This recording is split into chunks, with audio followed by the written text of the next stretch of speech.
You're live. Welcome back, everyone. It is 5:02, a little earlier than we thought, on Friday afternoon, March 28th. And you are, if you think you are at General and Housing, you are correct. Otherwise, you are wrong. Okay. Please disembark. Okay, so we're going to hear an introduction by two of the authors of an act relating to workforce housing zones. And you're both up at the same time. It is up to you, Rebecca and Kate, whatever you want to do, but just tell us who you are for the record. And I think you know everybody in this room. Well, I'm Rebecca Holcomb from the Ways and Means Committee. And I'm Kate Lally from the Transportation Committee. And I represent Shelburne. And I represent Windsor Orange too. And first of all, thank you from Magali for the excellent organization. And she has posted online a handout. So if you want to look at that online, you can as well. And I want to personally start by thanking you. Now that I'm hobbling around the State House, I have a new appreciation for universal design. And I really appreciate you for putting that into your bill. And we appreciate reviewing your bill in our committee. So thank you for your amazing work on this issue. We're here today to present H253. And we want to start by saying that we really appreciate the fact that many of you have mentioned to us that we're in the middle of a housing emergency, and how we respond will affect the viability of the state.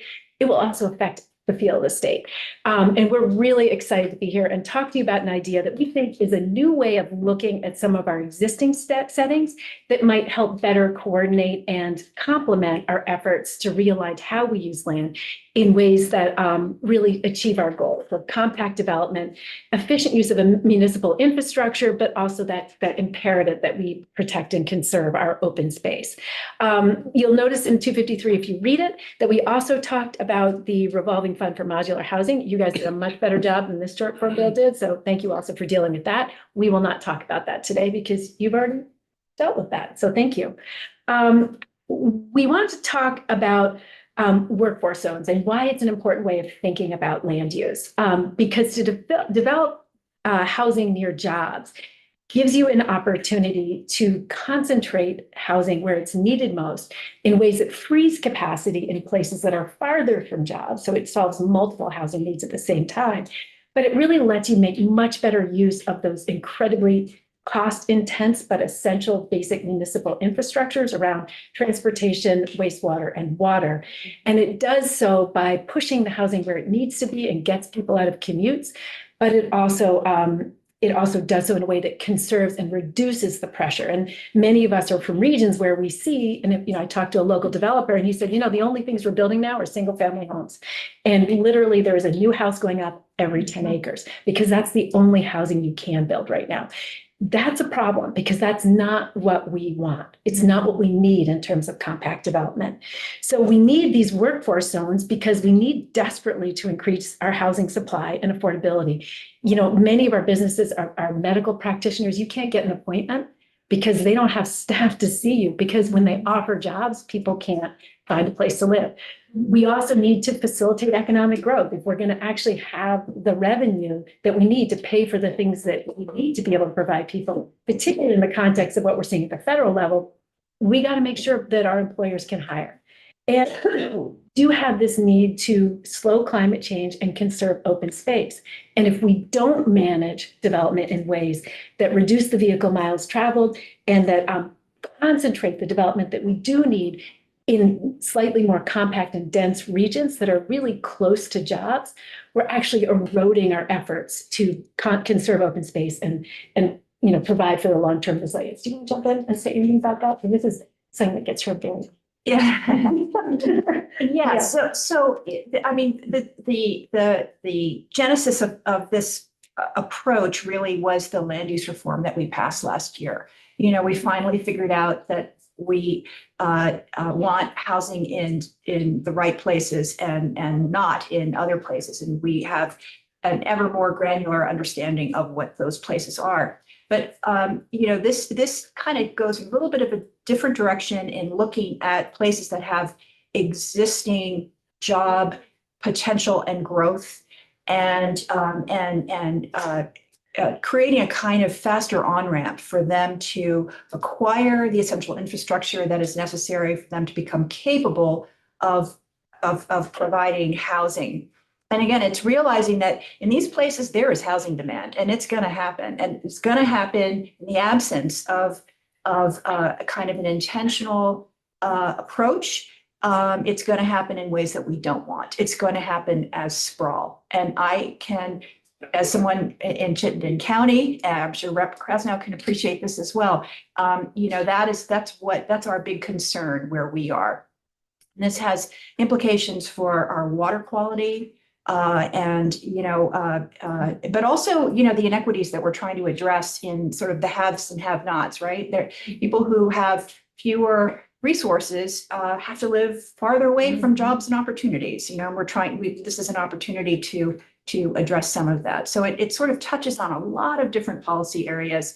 And then one of the other things, so I'm on transportation, as you guys know, we are really struggling to have robust transportation in transit in the state. And we subsidize transit everywhere outside of Chittenden County. The only system that is intended to pay for itself, I use the word intended intentionally, is Green Mountain Transit in Burlington. And we're struggling with that, right? So, and increasingly transit is healthcare for many elders, getting them to appointments. And so this would be an opportunity to perhaps, as we are rethinking our healthcare delivery system, to also think about having more primary care for all members of the community in a more central location, and just the cost-effective delivery of many, many services. And so the mechanism to start this conversation is mapping. It's finding out where the jobs are and actually drawing a picture of where those jobs are so that you can think intentionally. I love the fact that you keep using that word. Think intentionally about housing and where housing needs to be concentrated. And I put on the from the third page, you can see a grid, but if you think about where the job concentrations are, some of them are where you'd expect, and 6 of the highest, the 13 census tracts with the most jobs in this area are in Chittenden County. But they're also in other places. They're in the Upper Valley, and that's because we're proximate to high job density in New Hampshire, but that is creating huge housing pressures on the other side of the river. So the map is a way to sort of cross-check your assumptions about where the need is against the reality of where the jobs are. And so the first component we would like you to consider is a mapping exercise that looks at figuring out and identifying in the census tracts where are those jobs, and then drawing basically a map of around that centroid, the centroid being the center of that, and looking at 5 miles for 7,200 jobs, 4 miles around any census tract with 5,000 to 7,200 jobs, and about 3.5 miles around any census tract with 2,500 jobs, just as a starting point from the concentration. And they'll be overlapping. It'll be a Venn, but what those overlapping circles will do is tell you where the need is most intense, and it may actually explain some of the pressures in outlying areas as well. I mean, even in my district, I have people who commute an hour to get to their work. And so it's, if you think about it, first of all, that's a climate problem. It's a road problem. It's an everything problem. And it's avoidable. Those people don't want to spend that time in a car. So that's a way to sort of figure out where it needs to be, overlay those circles, and then that's the beginning of where you might target these workforce zones. And there's some mechanisms that we've suggested. You will probably do an even better job of coming up with them to adjust. I mean, obviously, the land isn't in perfect circles. So there are some provisions for allowing local plans to adjust the shape of it, but not the total land that's targeted, so that you can accommodate local necessities and avoid flood zones and things like that. But the idea is to identify those areas that we really need to be targeting and prioritizing. And again, I've given you the list of the census tract, but I think I realize we're probably coming up to the end of the time. We have spoken to ACCD. We've spoken to some of our local RPC people. We've spoken to folks that, I've spoken to a bunch of people actually, and people in housing, and a bunch of developers, people in local municipalities talking about extending and how essential it is to be able to have access to wastewater support. But many times it's actually extending an existing system and then upgrading it. So there's a lot of opportunity for growth that if we could sort of identify these regions and prioritize the expertise, but also some of the initial revenues, this is a way to get a big bang for your buck quickly. It's not the only solution. That's why your bill is complex, but it is a critical area where we could get a lot of housing quickly and make a difference for Vermonters. We've listed a bunch of others, but I think we've probably run out of our 10 minutes. So I want to stop, and if you have questions, feel free to ask us. The committee, Happy to connect you. please go ahead. Not a committee. Yep, thank you. It's a comment, not a question. I just want to say thank you. I think this is a really interesting take on our housing crisis and workforce shortage. And I think it's really important that as we address housing, that it's a toolbox, and not every tool is going to be used for the same, area, the same town. I think we hear that a lot, that everyone here is here because of their constituents, and their constituents all need something different. So I'm a very strong proponent of filling that toolbox up with as many tools as we have. So thank you for bringing this here. Thank you, Rep. I know, having these conversations with people made me realize how much one community solution is actually another community solution. The number of people I spoke to said they were tired of commuting an hour each way was surprising. And that really had an impact on me. And part of it is if we solve this problem, we're actually solving a lot of other people's problems as well. I appreciate that. Yes. Thank you. Yeah, I concur. I really like this idea, and I think it's brings forward an important discussion, and it's something I certainly hear.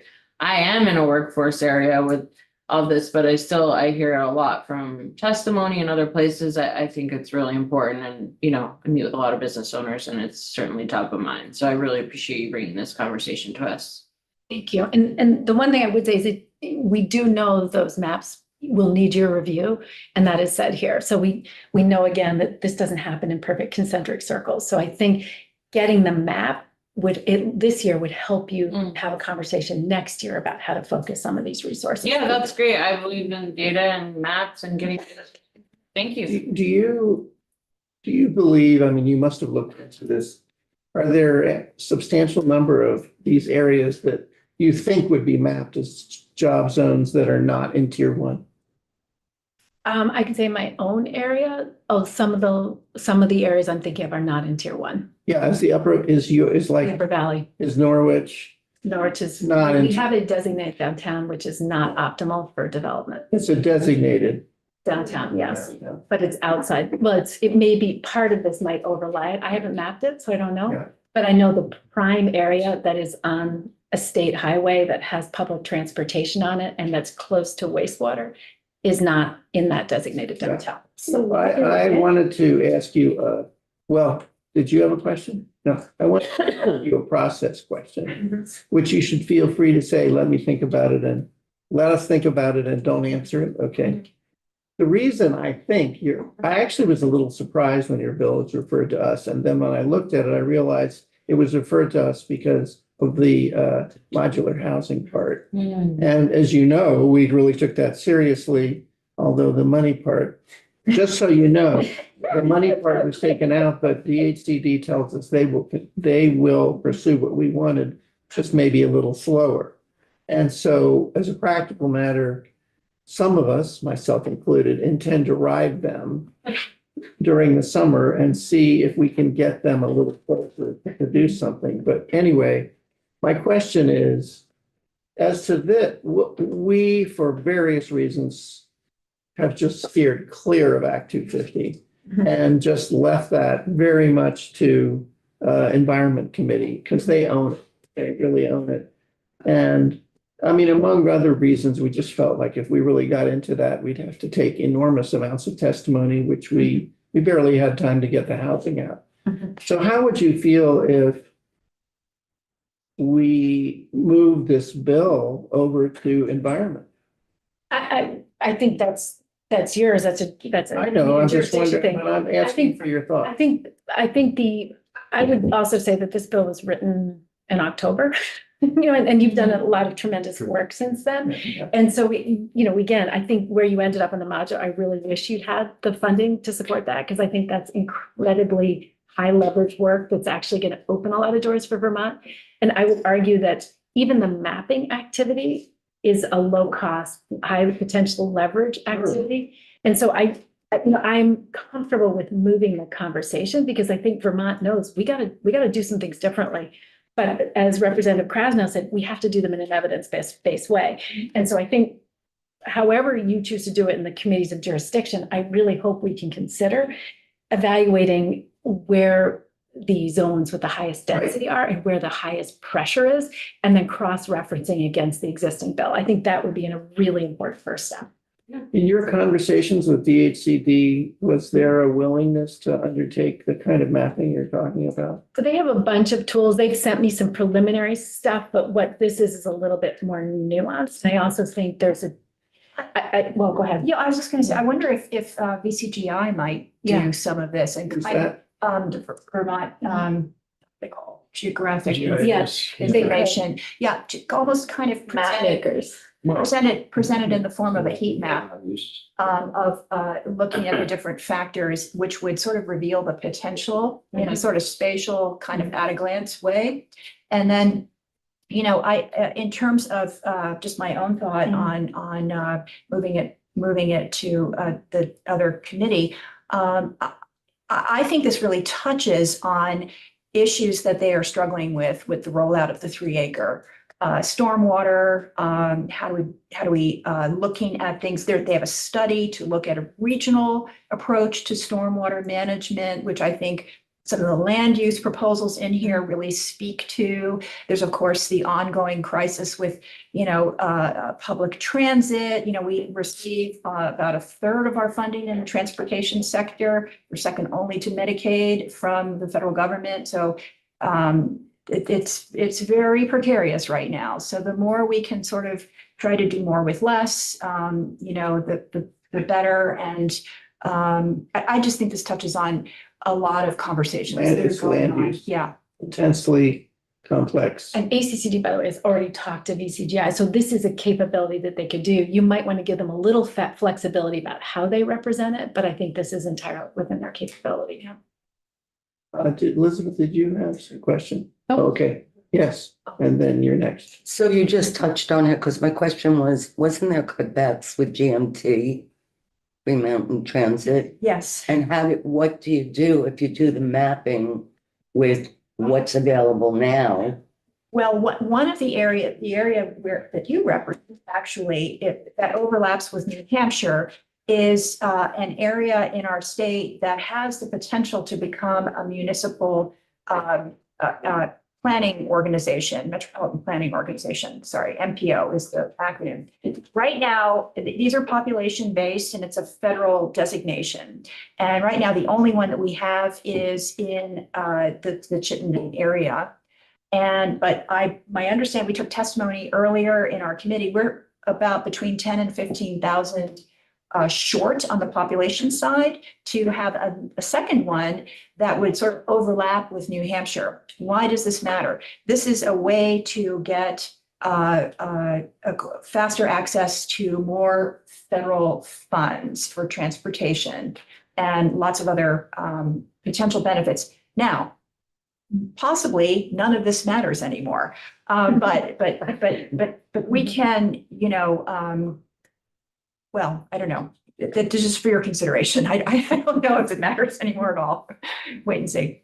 Any final questions? Go ahead. I remember seeing, I don't know if it was Cambridge Analytica or one of those, using essentially like the Google data from, not individual, like not being able to tie to an individual, but just aggregate massive seeing traffic and laying out like where are people driving. So we kind of already have that sense, right? And I'm trying to think of creative ways where we can target dollars for the different needs to feed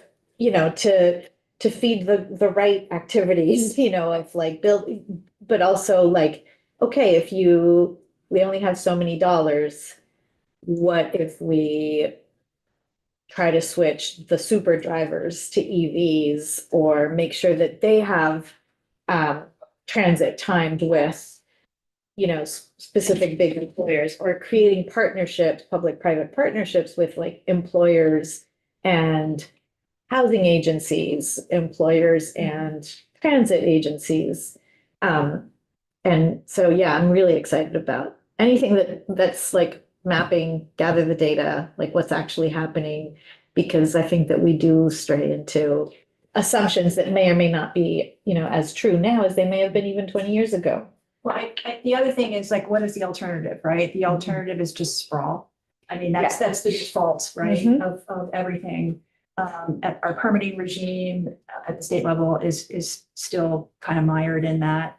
And we're trying to change that, but that's still like the easiest thing to build. It's the easiest thing to finance. Yeah. And I mean, that's why you hear that single family housing is what developers are building. So do we want a future that is more car centric with all of the disadvantages that potentially come with that? Or do we want something that is a more traditional kind of urban approach that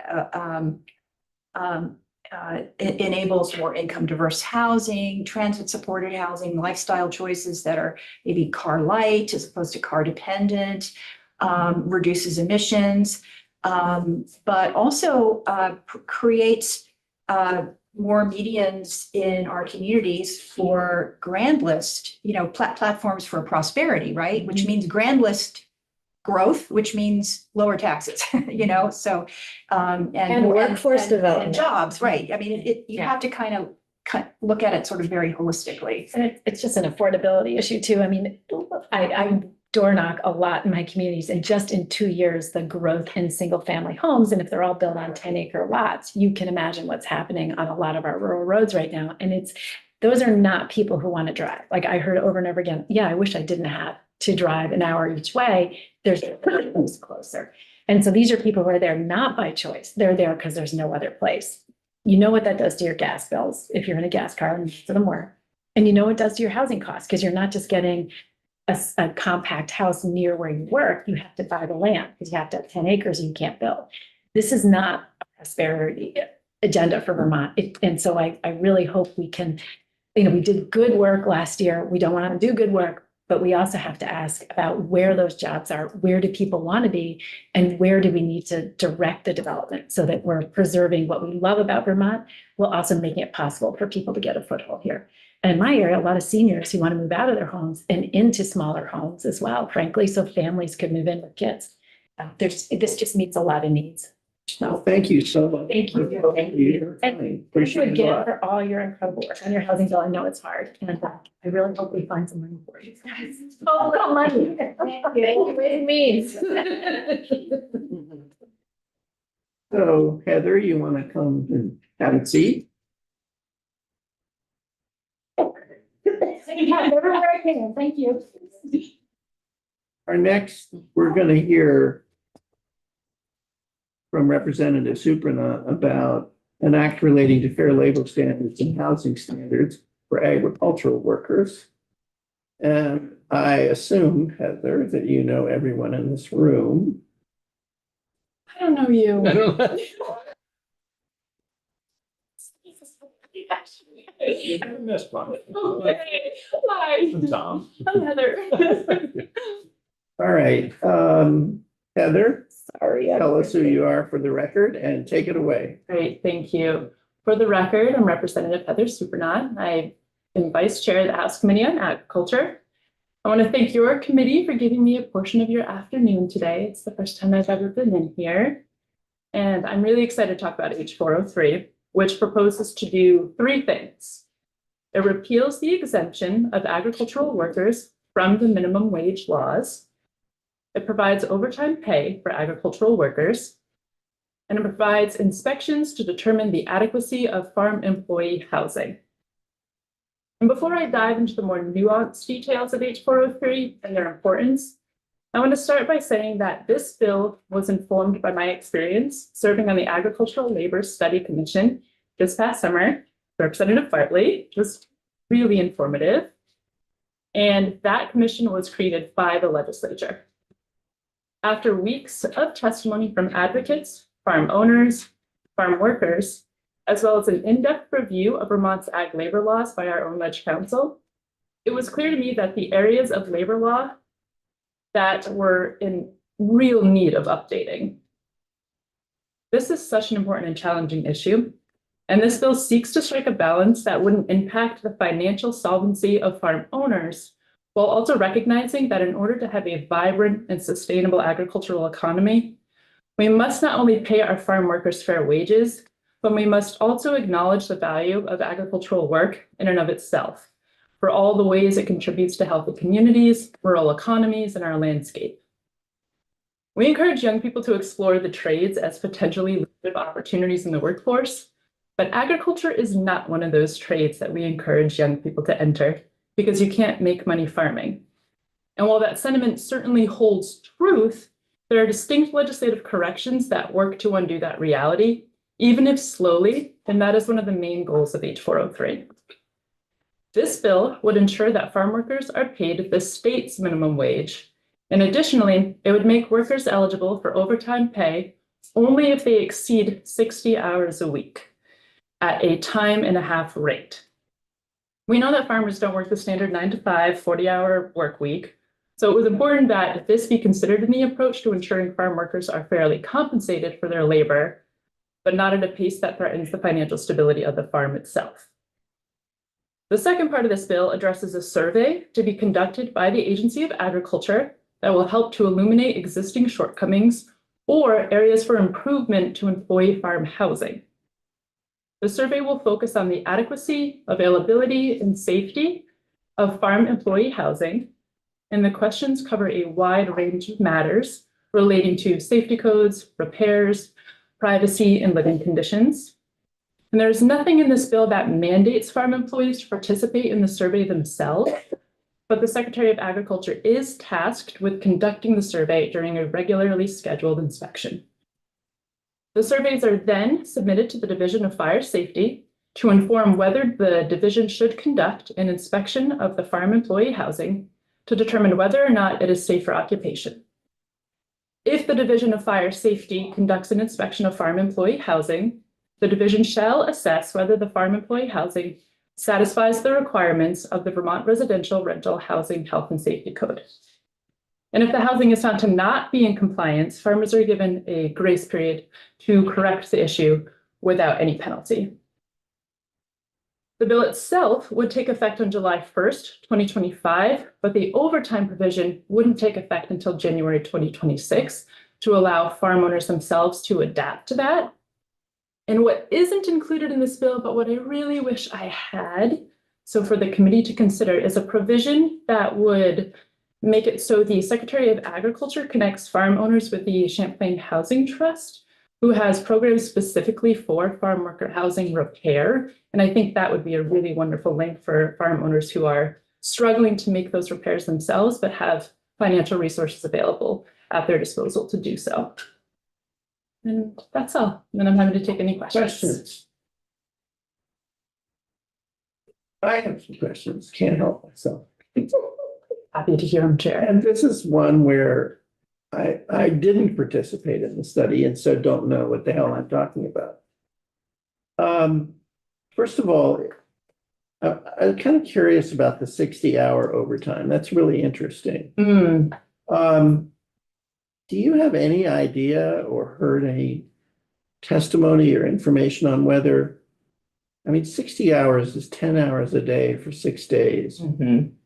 Do you think that most farmers would be paying some overtime, or is that going to be really rare? Oh my gosh, we were hearing testimony that farm workers are working up to 70, 75 hours a week. Typically. Typically. Okay. Yeah. So it's going to be definitely overtime, right? A time and a half. Time and a half, absolutely. And we were trying to figure out what is that balance of appropriate overtime that isn't going to really hurt the farm owners, but that does recognize that 60 hours is a lot of hours to be working in really hard conditions. So what is that balance? And that felt like one that was reasonable. We had talked about a potential phasing starting with 60, maybe then going to 55, maybe then decreasing it, but that is not part of this bill at all. Is Similar question. What did you find in terms of what on the whole farm workers are earning compared to minimum wage? I mean, how much of a bump will that be? Yeah, so that's really hard to answer. There are different. Those who are in H-2A programs, for example, have to meet different standards, and some of those folks are making up to $17 an hour.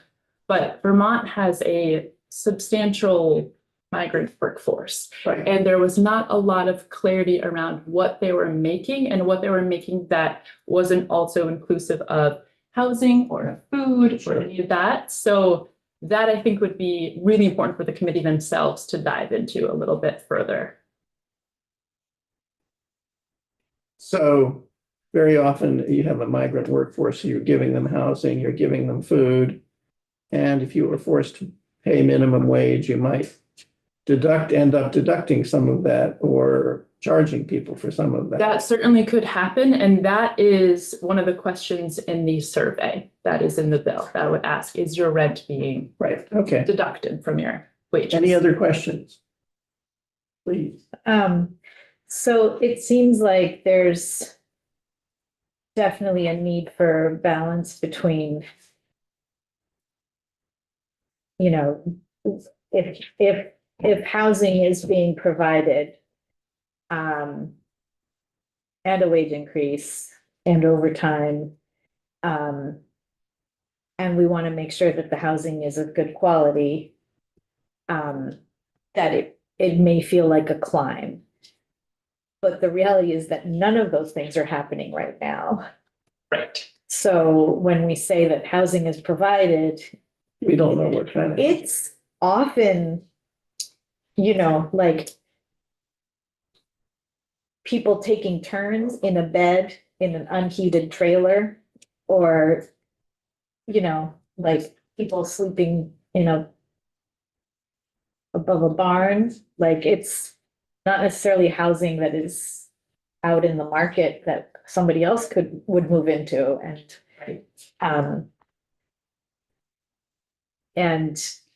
I think that we know that there's probably pretty low pay, or maybe some other Vermonters would be doing these jobs.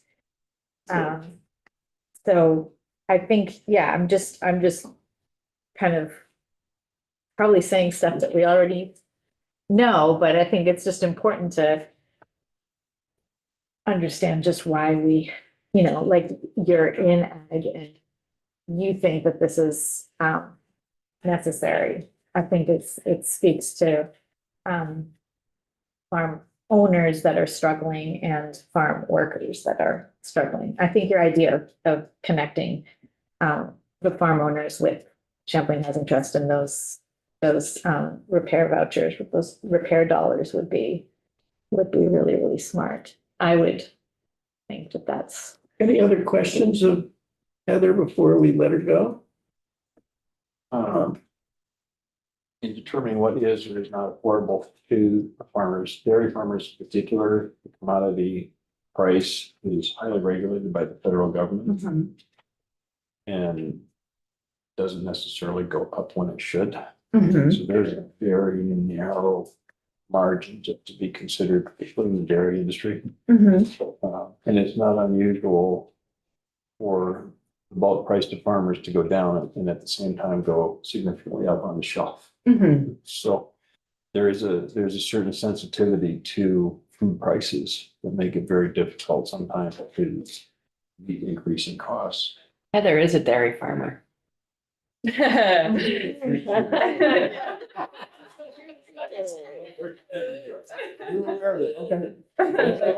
federal milk marketing order. Just remember, I'm cautioning us all, we should limit ourselves at this point to questions as opposed to statements. Well, that's what I'm at, I'm asking that, is this weighed somewhere in the what you envision here? Well, I think what I first want to acknowledge is that, yes, it is remarkably challenging when milk prices do not reflect the actual costs that farmers themselves are incurring. And also that cost should not be on the backs of labor. And so that I just want to make really clear that farm workers themselves should not have to not be paid as a result of the unfair pricing for commodity fluid milk. And there are existing programs that do address those gaps. So there is the dairy coverage margin program that does look at if your cost of what it is you're producing doesn't meet the actual fluid cost of milk, you can apply for funding to meet that gap.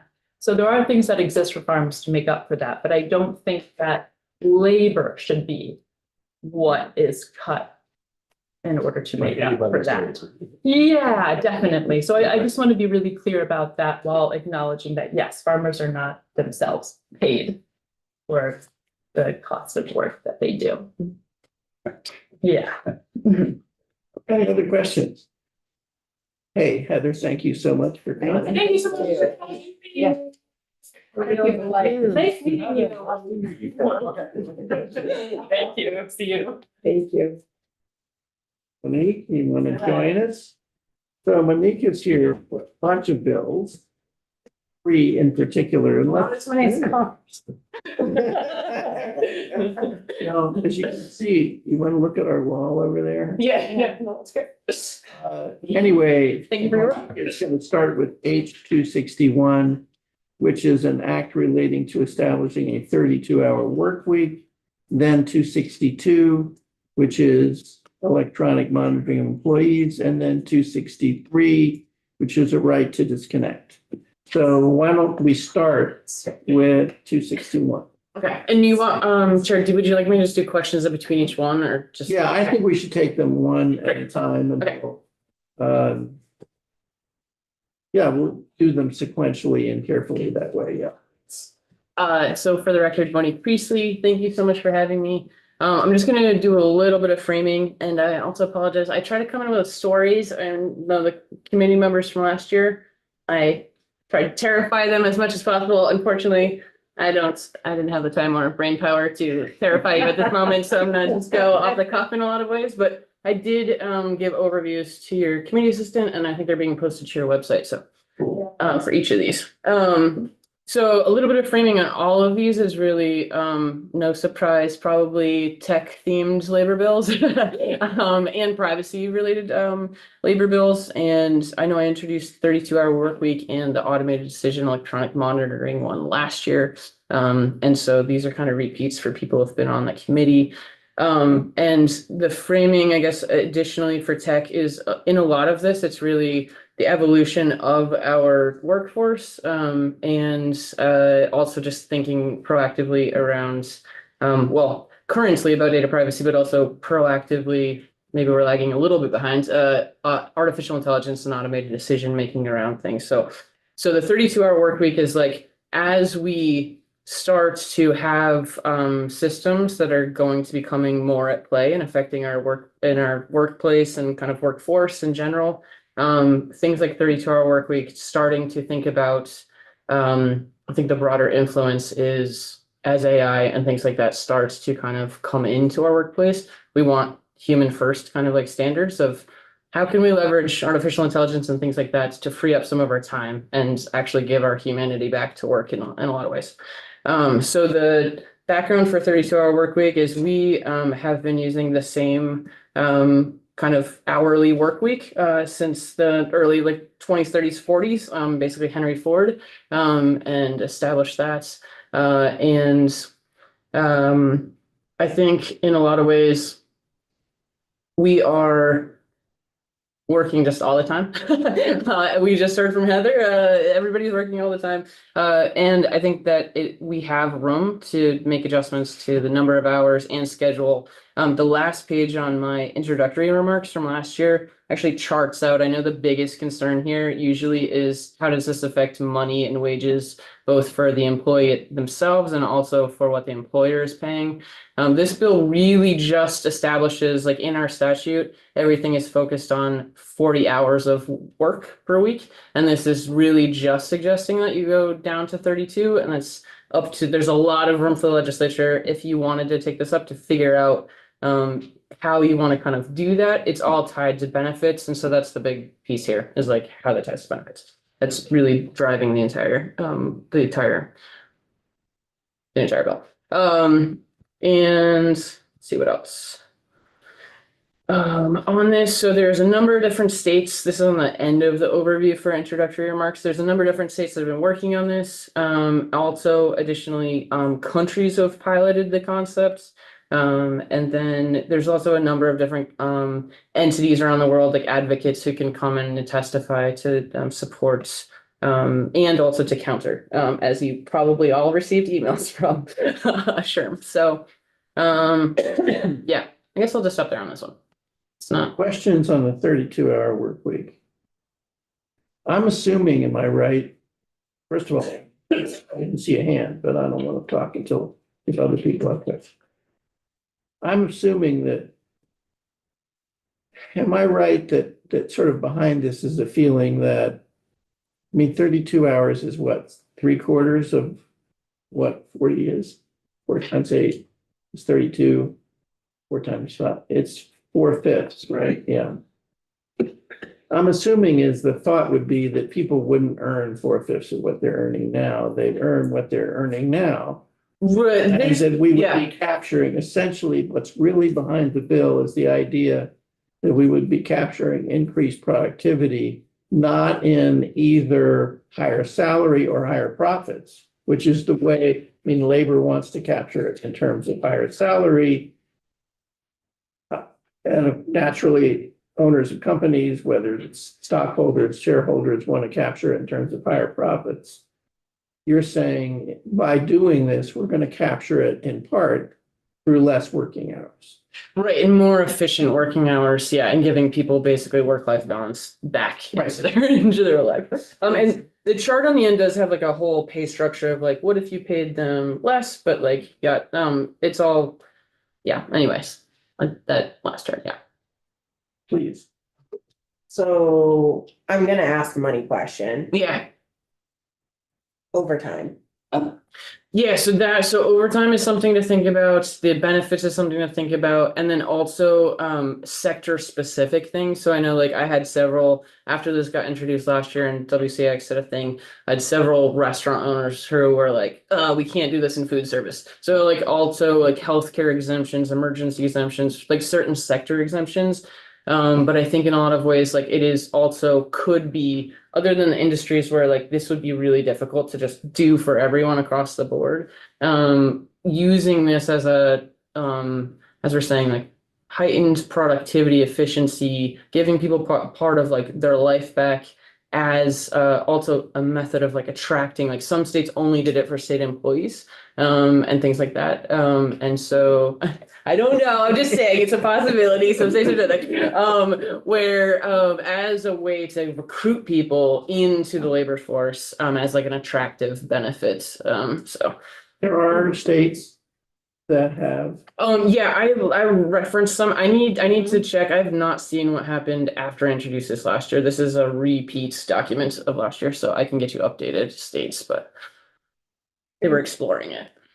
So when you say exploring it, and so I work in human resources, Yeah. you know, I'm constantly looking at what can we do to offer, especially right now, you know, Yeah. what can we do to offer our employees that isn't necessarily monetary Right. or that, but will affect their work-life balance, and it's something similar has come up.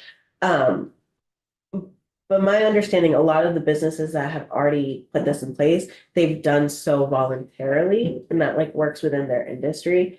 Do you have any idea of states who kind of mandated this? So I need to check as far as states who have mandated it since by the time that like right actually about the same time that I had introduced this last year, There was basically an island off of the coast, like a county basically off the coast of Washington State that had like the entire county or whatever did it as like an experiment. And there's countries who have done it. And then I'll go back and check states for you. I apologize for not having that right at this moment. But there have been little like smaller experiments too. And they did see an increase in productivity. So going back to the HR question and how it relates to the, or not HR, the benefits question and how it makes sense HR too. Do we do you know, do we have a state definition of full-time? So yeah, so we currently tie our benefits to 40 hours of work. Okay. As being, yeah. Yes, and most, So that's really all this bill does actually. It changes that number. sorry, excuse me. And benefits also, it depends on what benefits you're looking at. If you're looking at paid time off benefits, that actually is much different than 40 hours. It's 18 hours. Okay.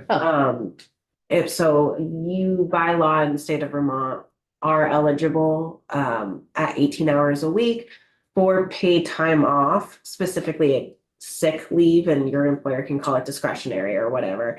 You are not mandated to give vacation, but if my recollection's complete and my math, and it is a Friday Yeah, afternoon, exactly. but it's 1 hour per 52 hours that you work that you're mandated. So like, and that's roughly a week of sick time.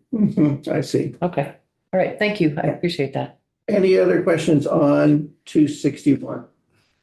All right, let's take up 262, Okay. which is about 262 is electronic monitoring and automated decision systems. Yeah, and so this is one that ties very closely to data privacy bills, but in a way that like we don't generally, data privacy bills do not get into labor. It generally stays away from employee kind of engagement. And so this is one that would focus really just on that. And so this is one that I told a story about all of the numbers of ways that people are tracked last year and just set the stage with that. But so if we think about people who are especially working from home, but also in their own company and working for somebody else in a company at their office, there's a whole number of like growing ways that you are monitored. So it's like you have to, in a lot of cases, heard stories of like you have to jiggle a mouse constantly or be moving a mouse or be typing. It's tracking everything you're typing. In a lot of cases, it's actually tracking your iris to see if you are actively reading your screen. There's companies that use heat sensors in your chair so they can tell, and pressure sensors to see if you actually get up from your seat to go use the bathroom. There are, when you're in trucks that are like delivery trucks, they have cameras kind of monitoring everything that's happening in the truck in a very invasive way. And so at the very basic piece of like privacy, it's a lot of those, like, what is a company doing? Because in cases right now, the employer, unless they have some kind of internal policies, they don't have to tell you. So they don't have to tell you if they're monitoring you, how they're monitoring you. Yeah, that's the privacy piece. Then there's the like kind of artificial intelligence or automated decision making, like artificial intelligence kind of driven automated decision making piece, where it's like, so if I get up from my chair and I go to this was real stories actually that I read. So if I get up from my chair and I need to go to the bathroom and I'm there for like, say my breaks are supposed to be 5 minutes, I am in the bathroom for 10 minutes.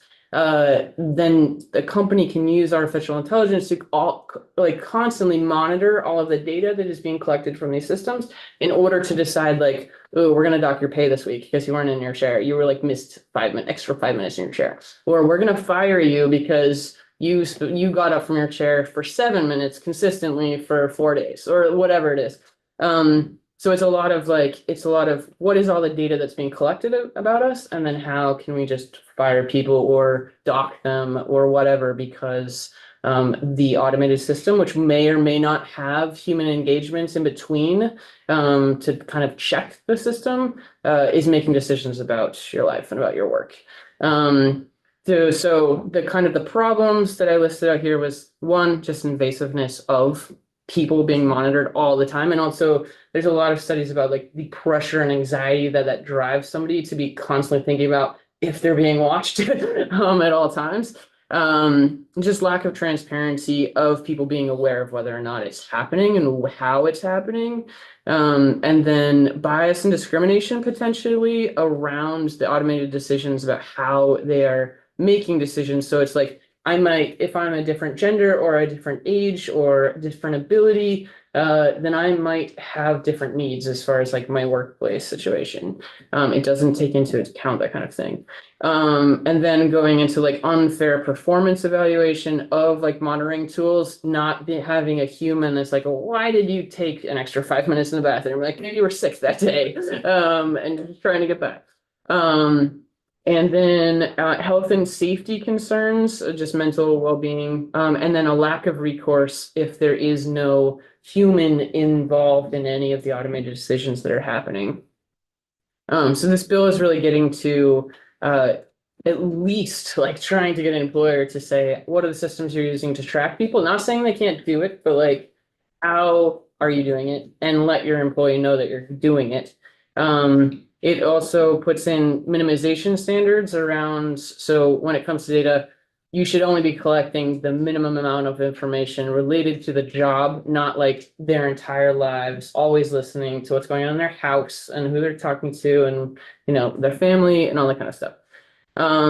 Notice requirements, certain prohibited practices around private areas like monitoring bathrooms, break rooms, off-duty time, legally protected activities, vehicles, personal vehicles.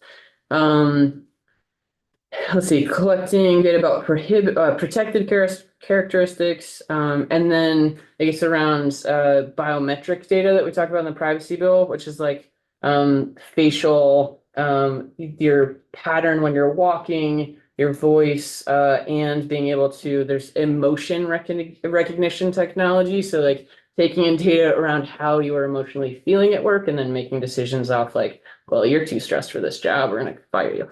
That kind of thing. Let's see. And then, I mean, I think that's the most of it. There's anti-retaliation stuff in here. Yeah. Questions? I can send you a really fun horrifying New York Times article where as you read it, you're like reading about all of these systems. And there's a book called The Algorithm, which is like really intense about all of this stuff for both and when you apply to a job and how these decisions are also made against you. And then but the New York Times article, when you get to the bottom, you like read about all these horrifying stories, and it's like, you read this page in this many seconds, we give you a B for the amount of like how quickly and whether or not you comprehended it by how much we could tell if your eyes were like scanning the entire page. So Oh my God. super fun. So that's what's happening when people are working. So yeah. Questions? Yes, Mike. What degree is this an issue already in Vermont, among Vermont employers? Yeah, so when I did this bill introduction, like I did not get feedback from employers. After the fact, when people heard about this, they started coming forward and being like, well, I'm monitored. I know I'm monitored. So, and it could be even like in hospitals with badges, they could tell if you washed your hands, which would be like great. Like if that's a safety concern, then like it's one thing, but do people know that they're being tracked whether or not they're walking to the sink to wash their, like, you know, that kind of stuff. So I'm not sure. I would love, like, I assume all of the labor unions can get involved in this and probably know that as well. Proactive, it's not here already. Yes, yeah. So this bill is focused on notice, Mm-hmm. Proportionality, and certain prohibition. Yeah, yeah. Okay. Yeah. Great. Any other questions? Let's move on to 263, which is this right to disconnect. Yeah, super short one. And like how I introduced 32-hour work week last year as like conversation starter, because I don't know that there are states that have done this yet. France did it. And I was told by somebody that I thought California did something similar, but it's really like a three-page, I think, three-page bill. It's really just getting to, especially when we think about what I was just talking about, like monitoring and constant people being on and then having decisions made about them. So like just amplified by the fact that like, should you be monitored, and also like, should you be available at all times of the day? And should you be able to be docked for not being available all times of the day? I know personally just from, so I have a co-working space in Bradford, and so just run into a lot of people who are remote working and are tracked. And need to always be on. We have a 24-hour kind of membership for a reason, because people are sometimes work till 3 o'clock in the morning. And I have been in situations working for corporations where it's like, you have to be able to be texted and emailed at all hours of the day. And it's just the anxiety of that, like personally. And I know that's like a thing for all of these bills, is really just like, it's just work-life balance. That's all this bill really is. I don't know What's if the bill do? It's a mental health bill. it's a mental health bill, yeah. So it establishes not like what are working and non-working hours. And then it limits whether or not an employer should be able to and be able to like retaliate, basically, is kind of what this is getting at, for somebody not responding to email and phone and that kind of stuff at all hours. It does make certain exceptions for emergencies and scheduling and things like that. Yeah. Questions? I will say, as an old person, I have really seen, I mean, a person who engaged in very serious, intense work before electronic communications existed. There being essentially only telephone. Right. I did see, I have seen quite a change. And I've often thought, as I have taken advantage of the freedom of the phone, because it does free you in a lot of ways. You know, all the stuff we can do at home is freeing. But I have often thought it also means that we as a society have not adjusted to what the human need for downtime is under those circumstances. I mean, I used to go away on vacation, and it was just assumed that when you were on vacation, you were not available, period. Right. And if even when I was an attorney in a law firm, which is true, I started, I mean, so I had a certain clout, I guess. But anyway, I would tell somebody, call me only if it's an emergency that no one else can handle. And very often a week would go by and I would not be called.